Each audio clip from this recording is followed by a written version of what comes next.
Então, olá comunidade, bem-vindos. Novamente encontramos-nos com mais alguém da nossa comunidade. Hoje temos no confinamento o Augusto Vieira, que participa um pouco em representação de pelo menos 2 núcleos da nossa paróquia. Ele está presente nos escuteiros e no coro, mas poderá haver mais para além disso também. Vamos descobrir um pouco à medida que conversamos. Muito bem, Augusto, obrigada por estares connosco hoje. Então, a nossa primeira pergunta é: descreve-te, por favor, em um minuto e meio. Quem és tu? Quem é o Augusto? Quem é esta pessoa? Se quiseres, podes falar um bocadinho do que está para trás ou apenas do que és agora, mas um minuto e meio. Ok, está bem. Então, sou um gajo porreiro que caí ali na paróquia na minha juventude, acompanhado por um grande amigo meu, que me levou para conhecer os grupos de jovens na altura. Portanto, eu não fiz um processo de catequético normal, portanto, já entrei numa fase bem crescidinha. Portanto, fiz parte ali dos grupos de jovens.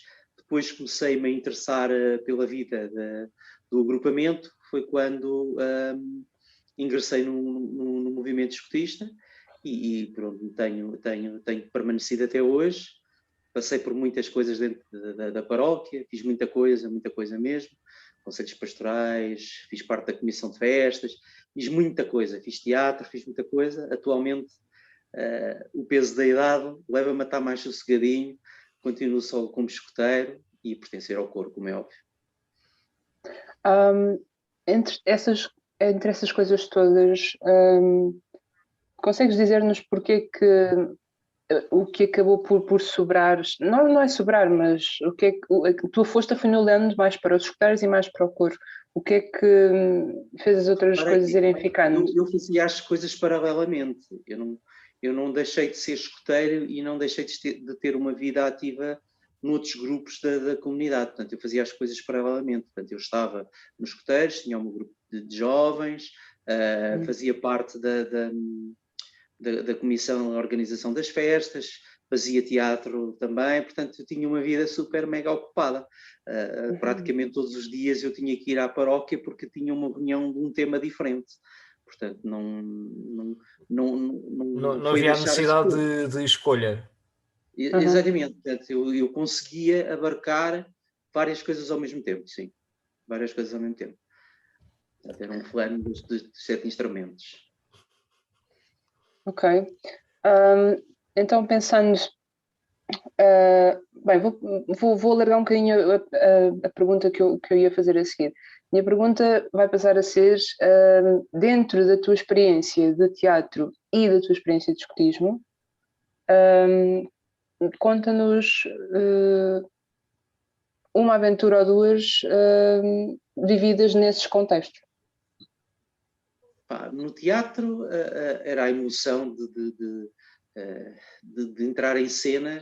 Tinha alguns rituais sempre que tinham que ser feitos porque senão aquilo ia-me correr mal, mas pronto, foi um momento que eu posso considerar que era um dos momentos com mais adrenalina que eu tinha sempre que era entrar em palco, porque nós até o grupo de teatro da paróquia, que era o Animateia, chegou a ter algum peso a nível de até mesmo de comunidade na Amadora. Portanto, o Animateia chegou a ser um grupo bastante grande, e aquilo dava-me uma adrenalina muito grande a entrar em palco.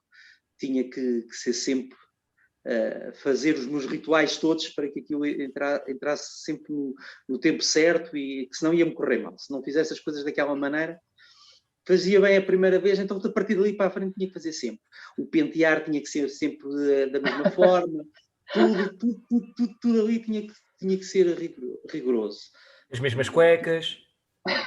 Bem, as mesmas cuecas isso não é, mas penso que não. Quer dizer, até porque a roupa da personagem era sempre a mesma, portanto, isso de facto, portanto, era sempre a mesma. A cueca mudava. Isso eu mudava. Sei lá, a nível de escoteiros, tenho muitas aventuras, aí tenho imensas aventuras. Mas queres que eu refira alguma coisa de escoteiro? Uma aventura... Sim, escolhe uma assim mais gira. A primeira coisa que te vem à cabeça e que tenha marcado. Yeah. Sim. A primeira coisa que me marcou foi a minha primeira atividade. Né? Foi logo a primeira, que foi um raid Caldas da Rainha, Óbidos, agora não me lembro o nome daquela praia, olha, não me lembro o nome daquilo, a Foz de Orelho. Portanto, foi a minha primeira atividade foi logo andar até não me cansar, pronto. E pronto, e depois foi só o tipo de atividade que era complicada e era a minha primeira atividade, como também toda a própria envolvente da atividade que também foi engraçada. Ou seja, nós a determinada altura, e para eu não me alongar muito, senão com estas histórias que vocês põem-me aqui a puxar por mim, eu começo a falar... Nós depois cortamos, não te preocupes. Nós cortamos. Sim, não te preocupes. Não, a determinada altura, a noite já estava a avançar, portanto precisávamos de jantar, e estava a começar a chover. Nós encontramos uma espécie de uma vivenda que parecia abandonada. E então nós entramos lá para dentro e ali tentámos desabrigar e com os nossos fogões tentar a fazer o jantar. Só que ou pensar que estar abandonado ou não estar é uma grande diferença. Portanto, ou seja, nós estávamos já a jantar quando entra um senhor já com alguma idade, com uma chibata na mão, e a perguntar o que é que nós estávamos ali a fazer. Isto era propriedade privada. Na altura, o chefe da minha equipa era o Pedro Guerreiro, e ele levanta-se, educadamente, falar com o senhor, explicar que éramos escuteiros, estávamos cansados e tal, e que como estava a começar a chuviscar e tal, o homem muito, muito, muito aborrecido com a situação. Entretanto, chega um fulano de mota, e quando viu, isto é escuteiros, é malta fixe. Na altura ainda se pensava que os escuteiros eram malta fixe. Isso já foi o quê? Em 1670, não é? Aí, perto. Sim, ok. Deve ter sido para aí em 1991, 92, uma coisa assim. Mas pronto, o senhor lá acabou por nos deixar ficar e tal. Depois começámos ali numa amena cavaqueira. O senhor até depois abriu uma porta de uma garagem para a gente não estar efetivamente ali num alpendre à chuva. E pronto, quando a conversa começou a fluir e a gente já estava a dar bem com o senhor, o chefe virou-se para ele e disse-lhe: você também teve muita coragem vir aqui ter connosco sem saber o que é que podia aparecer à sua frente. Ele: não se preocupem com isso, cada um de vocês já tinha uma caçadeira apontada à cabeça. Portanto, se vocês se metessem muito, o problema era vosso. Portanto, foi assim uma aventura daquelas valentes. Okay. Mas para vos dizer que nos dois anos seguintes, todos os anos fazíamos questão de, ou melhor, o senhor preparava um prato de especialidade dele, que era que ele apanhava lá na Foz do Orelho, com uns coisinhos que ele chamava cadelas, que eram uns bivalves quaisquer.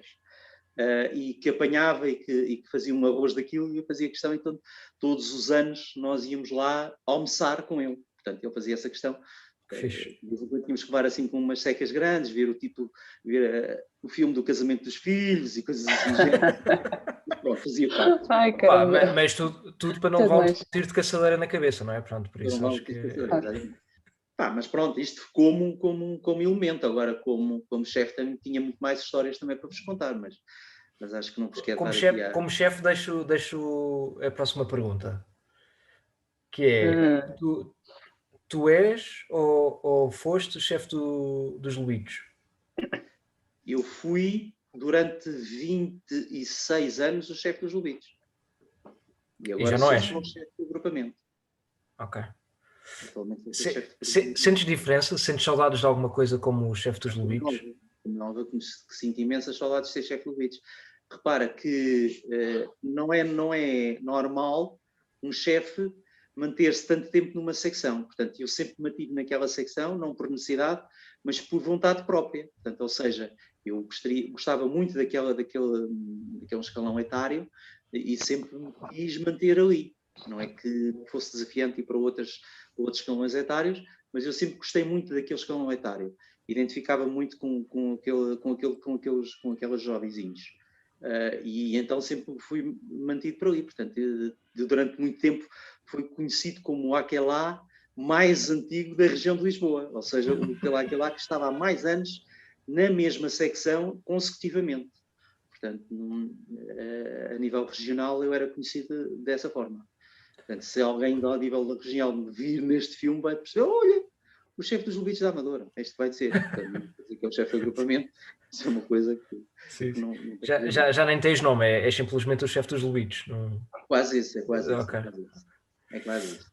Olha, mas... e visto que estás pronto, foste chefe dos Lebitos durante não sei quanto tempo, e visto que já estás nos escuteiros desde 1672, sentes alguma diferença entre as gerações que já te passaram pelas mãos, ou desde que começaste, sentes alguma diferença nas pessoas que estão a entrar neste momento? Sim, ou há aqui algum padrão?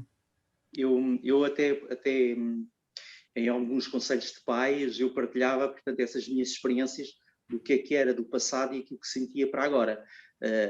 Nomeadamente, estamos a falar dos pequeninos que, apesar de serem pequeninos e precisarem de estar dependentes dos pais e das mães, precisam, mas eu noto que atualmente eles estão muito mais bebés, ou seja, muito menos, não é que se possa dizer que um lobito possa ser maduro, mas a maturidade deles naquela idade há 10 anos atrás era uma coisa e hoje é completamente diferente. Hoje são muito crianças e muito abebesados. Estamos a falar de crianças que variam entre os 7 e os 10 anos de idade e atualmente são muito mais bebés do que eram há uns 10 anos atrás.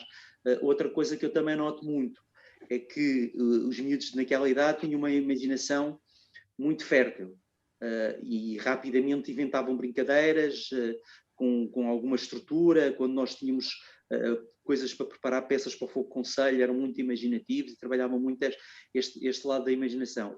Agora, atualmente, o que eu noto é que eles não deixam de o fazer, mas temos que ter muito mais inputs naquilo que eles fazem, porque a imaginação deles parece que está muito mais limitada à construção daquilo que a sociedade tem, que é tudo já pré-feito, onde a maneira de se experimentarem é completamente diferente do que era há 10, 20 anos atrás. E achas que alguma coisa está a levar a isso?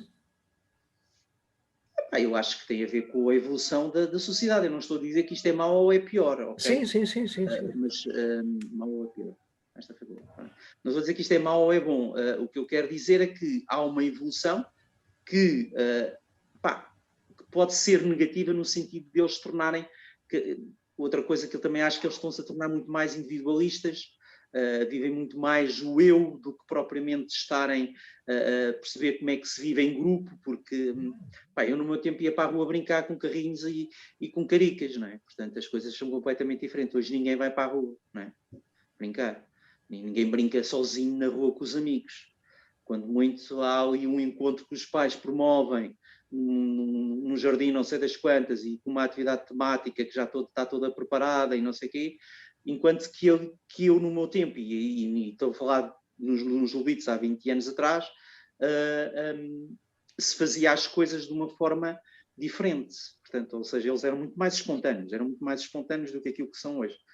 No meu entender, claro. Uhum. Tendo em conta aquilo que estavas a partilhar, eu pergunto se achas que os escuteiros ainda podem fazer alguma coisa de facto para uma possível mudança, especialmente os lebitos em particular, né, que são novinhos e que vocês apanham-nos ainda bastante tenros. Achas que os escuteiros podem ainda contribuir para uma mudança, para se calhar um bocadinho mais de espontaneidade, para mais criatividade? Claro que sim. Não tenho a menor dúvida que o escotismo faz isso. Torna os jovens e crianças muito mais independentes e autónomos. Portanto, é uma luta sempre constante que a gente tem, nomeadamente para que eles comecem a ganhar mais autonomia, porque nós damos-lhe autonomia e muitas das vezes ela é interpretada como deixa os miúdos assim à balda, não sei o quê. Não, é a autonomia que ela é atribuída. E nós também temos isto também definido pelo próprio CNE, portanto, as formas de escada que temos para cada grau de autonomia dentro de cada escalão etário. mas sim, damos-lhes muito mais autonomia. Aquilo que eu sinto, e que se vocês certamente, não sei se algum de vocês teve essa oportunidade, mas quem vai a uma entrevista de emprego e que fala que foi escoteiro, há sempre uma conversa completamente diferente, porque se interpreta que o escoteiro é mesmo aquele que é a primeira ideia que tem o escoteiro é desenrascado, isto é logo a primeira ideia que tem, mas de facto o escoteiro é isto, para além de ser desenrascado, ele é autónomo e bem disposto, pelo menos deveria de ser assim, não quer dizer que sejam todos assim, mas deveria de ser. Mas sim, o escotismo de certeza que faz diferença, desde que se queira, não é? Como é óbvio, isto não é uma coisa que tenha que ser imposta, nomeadamente neste escalão etário, a influência dos pais é muito grande, não é? Quando nós encontramos algum pai que acha que o filho não deve fazer aquele tipo de atividades, ou não sei o quê, pronto, eles são os educadores. Portanto, nós só estamos ali meramente para lhes transmitir o que é o ideal escotista e o que é que nós pretendemos criar com aquela atividade. E se tivermos aqui alguém que está sempre a interromper este circuito, como é óbvio, não funciona. Não funciona. A partir de que idade é que podem entrar para os delitos? A partir dos 6 anos de idade. Okay. Claro que isto não é logo assim à grande, né? Portanto, para vocês perceberem, é gradual. Portanto, eles entram, primeiro têm uma fase de adaptação, de conhecimento dos chefes, darem-se com os chefes, perceberem como é que funciona, porque o chefe ali tem que funcionar um bocadinho como o irmão mais velho, não é como o manda-chuva que está ali a comandar as tropas, mas é o irmão mais velho onde eles ganham confiança. Portanto, sei lá, lembro mais vezes de ver miúdos que conheciam-me há duas semanas e no fim de semana a seguir já é a tratarem-me por tu e a darem-me caldos e as coisas do género, e os pais muito admirados com este abuso de confiança. Atenção que este senhor tem idade para ser teu pai, como é que tu estás a tratá-lo, não é? Pronto, mas isto faz parte, portanto, nos escoteiros a gente não se trata, não há ninguém a tratar-se por você, não é? Pronto, porque ao fim e ao cabo somos todos irmãos. Very well. Ok, muito bem, Augusto, olha, para fazermos aqui um momento de quebra-gelo, só para aliviar agora também deste tema mais longo, eu queria perguntar-te um pouco sobre a tua experiência em coro e, em particular, perguntar-te por dicas para chegar àqueles agudos maravilhosos dos tenores.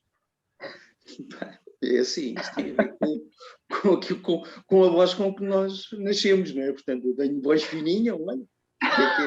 Portanto, é muito fácil chegar aos tons agudos quando se tem a voz fininha.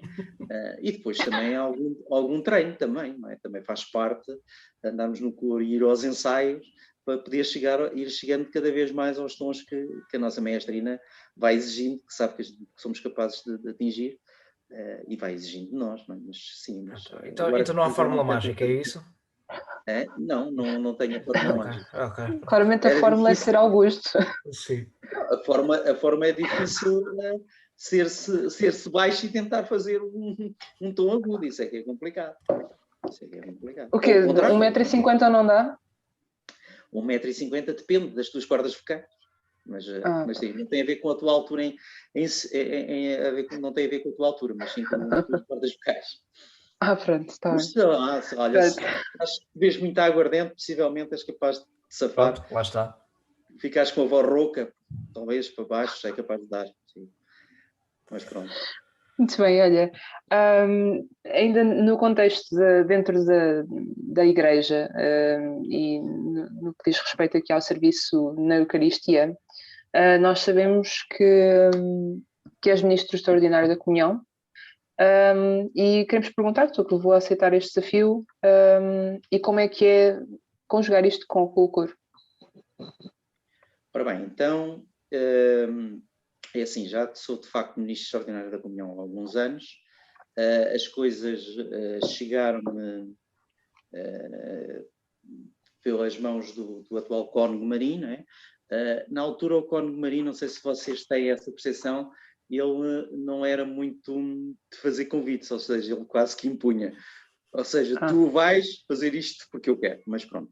Mas de facto a conversa foi tida com ele sobre este facto, no sentido de dois grandes caminhos. Primeiro, porque de facto era necessário haver ministros na comunidade para o serviço a que eles prestam de acompanhamento de doentes, desculpem, de doentes. Era mesmo necessário haver muitos ministros para poder ir dar a comunhão à casa aos doentes, que essa que é a verdadeira função do ministro. E depois também para aproveitar nessa altura que o Cónigo Maria queria que dentro do agrupamento houvesse alguém que tivesse um aprofundamento maior e um conhecimento maior para que na ausência dele se pudesse fazer celebrações da palavra, ou seja, eu fiz o curso de ministro e depois fui moderador, portanto eu fiz o curso de moderador, coisa que praticamente nunca mais exerci ao longo destes anos todos, não sei se é bem o termo, mas... Pode ser. Não é, porque também não é um ministério, atenção, não é ser moderador das ausências do presbítero dominical, não é um ministério. Mas pronto, fiz esse curso também para poder celebrar a celebração da palavra com comunhão, essencialmente para os escuteiros. Depois houve aí uma altura que quando a paróquia ainda tinha São Brás, Moinhos da Funcheira e Falagueira, que também se pensou que estes moderadores pudessem, como o cônego do Padre Mani não podia na altura chegar a todas as comunidades, começassem de 15 em 15 dias a rodar, porque éramos para aí uns 4, acho que éramos 4, sim, éramos uns 4, que éramos moderadores. Eu era o mais jovem, sempre fui mais jovem também, quando fui para o curso de ministros também era o mais jovem, na altura tinha ter 23 anos talvez, portanto, e quando ia aos cursos era que eu era só pessoa já para cima dos 50, 60 anos. Eu imaginava o que é eu aparecer lá com 20 e tal anos, ficava assim tudo a olhar um bocadinho para mim, mas pronto, nunca ninguém me questionou o que é que fosse. Mas pronto, essencialmente aquilo foi um convite que o Cónigo lançou nestas vertentes, ou seja, é preciso que tu nos ajudes a acompanhar doentes. Fiz durante algum período o acompanhamento a doentes, mas depois deixei de os ter e nunca mais tive doentes. Nunca mais fui fazer a entrega da comunhão a doentes. Posso dizer que já nem me lembro qual foi a última vez. Mas por opção ou porque não havia essa necessidade? Não, porque não havia essa necessidade.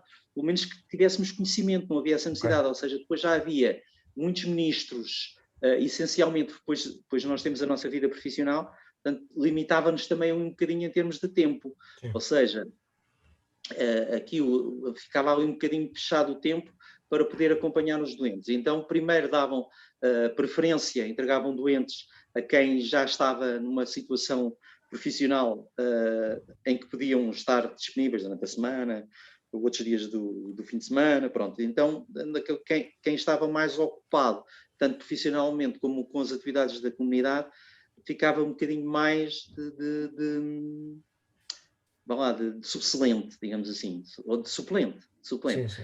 Eu lembro-me perfeitamente de com o Carlos Feio, termos doentes partilhados. Ou seja, uma semana ia ele, outra semana ia eu. Portanto, para tentar que as coisas fossem mais ou menos equilibradas em termos de tempo, em termos de timing, porque o tempo era curto. Como vocês sabem, naquela altura é quando eu andava cheio de atividades na paróquia. Não tinha mesmo mais nada para fazer. Passava os dias inteiros na paróquia. E além das atividades, a vida profissional que estavas a falar, e para quem não sabe, tu trabalhas na área dos seguros. Profissional de seguros, é propriamente dito a minha categoria profissional. Profissional de seguros. Profissional de seguros. Então pronto, o Augusto, profissional de seguros. A próxima pergunta é para o Augusto. Queres dizer qual é a empresa que eu trabalho? Não sei, ajuda-te, pode ser. Qual é? É uma grande seguradora. Trabalho para a Fidelidade. A Fidelidade. Então, o Augusto, profissional de seguros que trabalha na Fidelidade, a próxima pergunta está relacionada com o tipo de seguros que trabalhas. Nós sabemos que então nos Estados Unidos há seguros para tudo. Em Portugal não sei se é assim ou não. Qual é o seguro mais ridículo que já viste ou que te pediram? Não confesso que não vi epá, enquanto trabalhador da indústria de seguros, nunca me passou pela mão assim uma coisa, pá, completamente absurda, nunca me passou. Passam muitos riscos que são difíceis de segurar, isso sim, mas por acaso tenho a sorte de trabalhar com uma empresa que faz quase tudo o que é tipo de seguros. Portanto, Qual é a empresa? É a Fidelidade. Ah, Fidelidade, ok. Ainda não tínhamos dito, sim. Nunca me apareceu assim pela frente nenhum seguro que o tipo do género, segurar as pernas de um jogador de futebol, coisas assim do género. Ok. Nunca me apareceu nada disto. Nunca me apareceu assim nada de estranho. Aparecem coisas esquisitas, mas dentro daquilo que é normal. Dentro da normalidade, ok. Ok. É mais para o outro lado do oceano. Sim, pelo menos comigo. Não sei se Sim. algum colega meu terá aparecido lá, quer dizer, sei lá, já me apareceu coisas do género. Um fulano pedir para segurar vinha fazer um seguro dos vidros do carro, e pronto, um dos procedimentos é que nós, antes de segurarmos um objeto, temos que verificar se ele está em condições, não é? Neste caso, eu teria que verificar junto do carro do senhor se os vidros estavam inteiros. E quando eu pedi ao senhor, olha, tem o carro para eu ver os vidros, disse, não tenho aqui o carro porque os vidros estão partidos. Ok, então, lá por os vidros e depois venha cá para a gente fazer o seguro. Portanto, o senhor já queria fazer o seguro para ver se a gente lhe pagava logo os vidros que estavam partidos. Mas, olha, e tens estado em teletrabalho? Ou... Tenho estado em teletrabalho, sim. Já estou em teletrabalho há algum tempo, sim. E pegando aqui no teletrabalho e na pandemia, é um tema que falamos em todos os confinamentos, como sabes, e como visto nas outras entrevistas. Como é que tem sido esta pandemia para ti, como Augusto, como chefe do agrupamento de escuteiros? Partilha connosco algumas coisas que tenhas pensado ou tenhas vivido. É assim, acho que o que é que este confinamento tem-me trazido? O que mais me aborrece nisto tudo é de estar um pouco sozinho, de não ter aquele contacto com as pessoas, com os amigos, com a família. Os meus jantares habituais ao sábado à noite, com amigos ou com familiares. Tenho sentido imensa falta destas coisas. Portanto, ou seja, o facto de estar em contacto com as pessoas.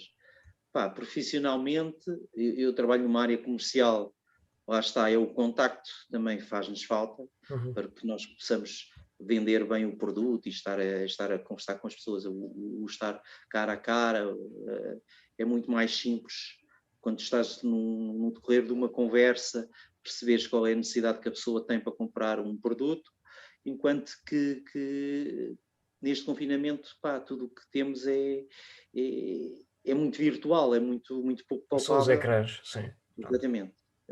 Portanto, torna-se um bocadinho mais complexo. A nível do agrupamento, é muito complicado, está a ser muito difícil, porque o escotismo, eu peço que me estou sempre a repetir, mas o escotismo vive da natureza, vive de estar na rua, ok? E o facto de nós não estarmos na rua impossibilita muita técnica escotista e muita forma de fazer escotismo, fica limitado. Nós temos, os chefes todos, felizmente, têm feito um esforço enorme para que os miúdos se mantenham ligados ao escotismo, dando um input aqui, um input acolá, tentando motivá-los ao máximo. Portanto, tem sido extremamente complicado fazer esta motivação, tanto nós, que fazemos parte da direção, para todos os outros chefes, como todos os chefes para com os miúdos. Portanto, não está a ser uma coisa simples. Esperemos que em breve haja também o desconfinamento para o escotismo, mas está a ser muito complicado. Eu prevejo que isto leve, isto é o Augusto a pensar, leve que quando nós retomarmos as nossas atividades, que haja um desinteresse por parte dos miúdos, porque entretanto ou arranjaram outro tipo de ocupação, outro tipo de coisas que acharam mais interessantes, e que somos capazes de passar ali por uma fase um bocadinho mais sombria, mas acredito que o escotismo depois vai trazer novamente aquela vontade de ir acampar. Mas acredito que somos de passar por uma fase um bocadinho mais complicada. infelizmente, é aquilo que eu E sinto. não achas que pode trazer também o oposto? Ou seja, Uma grande vontade de fazer coisas diferentes? Sim. Epá, sim, pode ser. Pode ser que até tenhas alguma razão, mas naquilo que a gente sente, no feedback que temos dos miúdos, eles estão cada vez menos interessados nisto. Não sei se é por de facto estarmos a fazer as coisas por via Zoom, mas estão muito pouco interessados. Muito pouco interessados. Faz a comunicação nesse sentido. Agora que já podes sair novamente, aproveita enquanto podes. Pronto, não sei. Vamos ver. Quando a gente, ainda hoje estava por acaso a ver as ordens de serviço, o nosso desconfinamento também vai ser gradual e a conta-gotas. Vamos ver o que é que isto vai dar. Para já também, por exemplo, também começamos a sentir uma coisa que se sente nas grandes cidades e cidades envelhecidas, que é o facto de começarmos a ter menos miúdos, ou seja, a Amadora começa a ser uma cidade que tem uma população já muito envelhecida que não tem muitos filhos, não há no centro da Amadora muitos casais com muitos filhos jovens para poderem ingressar nos escuteiros. Começamos já a ter alguma dificuldade nisto, juntando isto à pandemia, vamos ver, a gente está cá para mostrar o bichinho do escutismo, para mostrar como isto é bom e motivar a malta a vir e não sofrer por antecipação, não é? Não sofrer por antecipação, sim, exatamente. Olha, só comentar que se calhar também o que não ajuda é o facto de eles serem adolescentes, não é? A maior parte deles são adolescentes e nem sempre a sensação que tenho é que nem sempre eles se expressam com clareza através do Zoom e através deste tipo de plataformas. Quem sabe, e esta é a sensação que tenho também tendo em conta outras coisas em que às vezes participo com gente dessa faixa etária e tu estás ali e não consegues perceber se eles querem ou não querem estar ali, mas às vezes há bom feedback. Às vezes até nem ligam as câmaras, que é complicadíssimo. As pessoas estão a assistir, se não estão a assistir, porque não ligam as câmaras. E a gente pede, liguem lá as câmaras. E aquilo é preciso ser quase a saca-rolhas, não? Portanto, mas ok. Vamos ver. Muito bem. O que é que isto é? Olha, o que é que, agora mudando completamente de assunto, porque também estamos assim a aproximar-nos do final da nossa conversa. Não, mas falaste e nós aceitamos e agradecemos toda a partilha que tens feito. Por isso, e sem cortamos stress. O tivemos que cortar. Pronto. Exatamente, também. Estou a brincar, não se vai cortar nada. Não. E há aqui muitas destas coisas que são ideias minhas, não é? Portanto, são partilhas minhas mesmo, só minhas. Então, e as pessoas sabem disso. Está, as pessoas sabem disso. A ideia destas conversas é isso mesmo, é ouvir o Augusto. E quem achar que o Augusto diz é o que toda a comunidade de escuteiros diz, pronto, além do chefe dos lobitos, és o maior do mundo, pronto. Não, agora sou só chefe de agrupamento, já não sou chefe de lobitos. Pois é. Já não sou chefe de agrupamento. Desculpa, Sandra, diz. Ok, então, primeira das nossas últimas perguntas, e é o que tens feito para deixar o mundo melhor, para contribuir para um mundo melhor. Não vale listar todas as tarefas escutistas que já conquistaste. Não, é assim, essencialmente ser aquilo que sou habitualmente. Para já, ser verdadeiro naquilo que faço, ser exemplo com as minhas atitudes para os outros. Portanto, acho que isto é o fundamental. Que quem olhe para mim, que veja que as minhas atitudes são atitudes positivas e basta que isto faça alguém pensar, se ele fez esta coisa, pronto, ok, já estou a deixar a minha marca e já estou a deixar o mundo um pouco melhor. Depois sempre aquelas coisas normais, respeitar as regras de cidadania, todas essas coisas. Portanto, ao fazer estes pequenos sinais, o deixar o mundo melhor não tem que ser uma coisa que deixe a história, que fique para a história. Gostava muito, mas mas pronto, mas qualquer das maneiras é fazer pequenas coisas que de facto façam a diferença para com os outros e que os outros percebam que se ele mudou bem neste caminho, eles também o podem seguir e tornarem-se boas pessoas. E, essencialmente, o deixar o mundo melhor é nós tornarmos boas pessoas respeitando sempre os outros. E é isto que mas fazes história assim também, não é? Simplesmente não aparece nos livros do 9º ano. Exatamente. É isso mesmo. Mas pronto, essencialmente é isto. É a minha forma de deixar o mundo melhor, é esta. Como dizia o fundador, é deixar os outros felizes. Portanto, o fundador do escotismo sempre disse esta expressão. Não é? A melhor felicidade que ele tinha era contribuir para a felicidade dos outros. Portanto, e isto é deixar o mundo melhor. Se eu conseguir levar um sorriso àquelas pequenas crianças quando fui chefe do BIT, já estou a deixar o mundo melhor. Portanto, se eles se lembrarem que em determinadas situações fazemos as coisas para sermos corretos e para sermos melhores pessoas, já estou a deixar o mundo melhor. Mas essencialmente é isto. Pois as outras coisas faz não, todo sentido. Respeito a separação dos lixos e estas coisas. Não matar. Não matar. Exato. Estas coisas não. Alguma vez serias capaz de sequer ter um pensamento desse a passar pela cabeça? Tu tens um escotista, como é que é possível? Um escoteiro, desculpa. Um escoteiro acho que nunca mataria algo mais do que o necessário para comer. Sim. Tirando algum grupo passou pela cabeça, João. O João pensava agora que... Então, Augusto, conta-nos lá quem é que já pensaste em matar? Exatamente. Tirando algum grupo de formigas que possa vir atacar a nossa comida. Sim. Acho que foi a coisa mais provável que eu posso ter feito. Matar aquelas formigas todas e atacar a nossa comida. Muito bem, olha, eu vou fazer-te mais uma questão e depois passo a bola para o João. Ok. Descreves-te, por favor, em 3 palavras.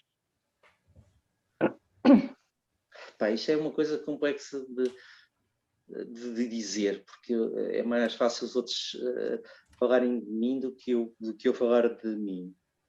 Mas, sei lá, baseando-me naquilo que os outros às vezes dizem que eu sou muito teimoso, portanto, sinto teimoso, sou um escorpião teimoso, gosto imenso de conversar, quando estou principalmente no meio de... Portanto, sou muito bom com conversador, portanto, gosto muito de conversar. E acho que até sou compreensivo também, pronto, digamos assim, teimoso, bom conservador e bom conversador e compreensivo. Consigo às vezes engolir alguns sapos quando não me está nada a apetecer engolir, mas consigo compreender e colocar-me, calçar os sapatos dos outros e perceber como é que estão e pronto, tento ao máximo compreender as coisas e acompanhar nisto. Boa. Pode ser, sim. Pode ser essas três. Concordas com aquilo também que me conheces? Concordas comigo? Não vou comentar, deixo para mim. Porque nós aqui não julgamos, aceitamos tudo o que tens a dizer. Sim. Não escolheria essas. Mas também não te vou dizer quais. Eu digo depois, quando tiver... Depois podes dizer. Depois quando tivermos juntos, já podemos dar abraço e essas coisas todas. Exatamente. Ok, última pergunta, e esta foi encomendada pelos escoteiros que temos no grupo de Jovens Ignis. Contar histórias de terror ou vivê-las? Claro que é contar histórias de terror. Viver histórias de terror acho que ninguém quer, não é? Não sei. Eu sei porque é que fazem essa pergunta, porque uma das coisas que eu gosto muito de fazer com os pequeninos é contar-lhes histórias. Gosto imenso de contar histórias. E eles adoram histórias de terror, não sei por que carga d'água gostam de histórias de terror. Então, pronto, sempre que havia momento para contar a história, aquilo que me pediam é conta uma história de terror. Portanto, eu contava umas histórias de terror, essencialmente coisas assim muito básicasinhas, mas com emoção e prendê-los à história para depois de repente eu dar um grito e mexer assim muitas mãos e eles gritarem todos. São histórias de terror, que eles ficam aterrorizados. Pronto, é essencialmente. Quem fez essa perguntinha sabe perfeitamente que era isto que acontecia. Portanto. Pois, eu e a Sandra queríamos a resposta porque não sabíamos. Então, olha, é assim, se o Gonçalo, o meu mais velho, for parar aos escuteiros, eu acho que ele vai gostar dessas histórias de terror, porque ele adora coisas de terror, aquilo vocês não estão a perceber. Aquilo, foi o Halloween, e é o Halloween durante 3 meses cá em casa, que aquilo é, agora desenhos animados do Halloween, agora aquele com o fantasma, agora... E pronto, isto à noite, antes de dormir. Mas depois também não acorda, ele adora, parte-se a rir. Os miúdos pequenos têm um bocado esta fixação com o terror, por acaso gostam de terror, não sabem porquê, mas pronto, pá, as histórias, atenção, não fiquem a pensar que eu ia assustar os miúdos para deixá-los sem dormir as noites, não é nada disso. Sim. E depois, principalmente, eles estavam nos acampamentos, não dormissem durante a noite, quem tinha a chatice era eu. Mas pronto, era sempre com assim, umas histórias bem, mais com mistério e com coisas com ruídos, que eles passavam pelo corredor e havia-se uma porta a abrir e pode ser umas coisas assim, mais coisas. Depois, quando eles estavam muito compenetrados a ouvir aquilo que eu estava a contar, eu levantava assim a voz, era mesmo uma bargaritaria de pegada. Mas olha, posso-vos dizer que se vocês falarem com alguém, acho que nunca cheguei ao fim de uma história. Porque eles depois no dia a seguir pediam para eu continuar a história e eu já não me lembrava do que é que tinha inventado, porque as histórias portanto, eu acho que as histórias nunca tiveram fim. Andam lá perto do fim. Mas obrigada. Isto é demais. Obrigado, Augusto. Dá-me vontade de ter sido escoteira, quase, só pelas histórias. Sou fã de escutar histórias. Eu gosto muito de contar histórias, sabes? E é uma das coisas também que eu tenho pena foi de pronto, não estar com os meus espelhos contar histórias, porque eu gosto de contar histórias. E invento-as, portanto, ou seja, eu tento que as histórias, quando são contadas, sejam tipo, fazê-los viver aquela história, não é? Eu, quando, por exemplo, estou a contar a história nos Levíticos, a história de São Francisco de Assis, eu vivo aquilo emocionalmente mesmo para que eles sintam. Ainda para mais, já estive em Assis, portanto, ainda meto, no meio da história, meto algumas coisas que eu próprio vivenciei de experiência de estar em Assis. Portanto, dou muita emoção às histórias. Podes perguntar essas escuteiras que estão aí, essas duas malucas. Elas estão aqui a dizer que confirmam os factos. Que eu sou Olha, Augusto, obrigado outra vez por teres aceito o desafio.